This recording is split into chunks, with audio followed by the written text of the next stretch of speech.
السلام علیکم دوستوں، میرے آپ سب خیریت سے ہوں گے۔ آج ہم پڑھ رہے ہیں مکاتب کا بیان، اور جو شرطیں اللہ کی کتاب کے مخالف ہوں ان کا جائز نہ ہونا۔ اور جابر بن عبداللہ رضی اللہ تعالیٰ عنہما نے کہا، مکاتب، غلام، لونڈی اور ان کے مالکوں میں جو شرطیں ہوں وہ معتبر ہوں گی۔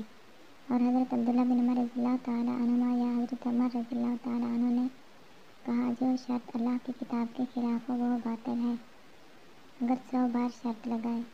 امام بخاری نے کہا، یہ قول دونوں سے مروی ہے، عبداللہ بن عمر اور عمر سے۔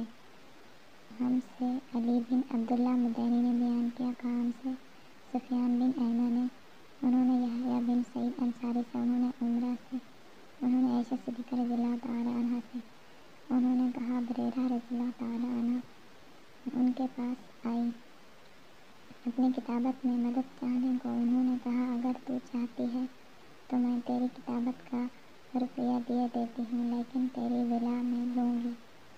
خیر، جب حضرت صلی اللہ علیہ وسلم تشریف لائے تو انہوں نے آپ صلی اللہ علیہ وسلم سے اس کا تذکرہ کیا۔ آپ صلی اللہ علیہ وسلم نے فرمایا، تو خرید لے اور آزاد کر دے، ولا تو اس کو ملے گی جو آزاد کرے گا۔ اس کے بعد حضرت صلی اللہ علیہ وسلم منبر پر کھڑے ہوئے اور فرمایا، لوگوں کو کیا ہو گیا ہے، ایسی شرطیں لگاتے ہیں جو اللہ کی کتاب میں نہیں ہیں۔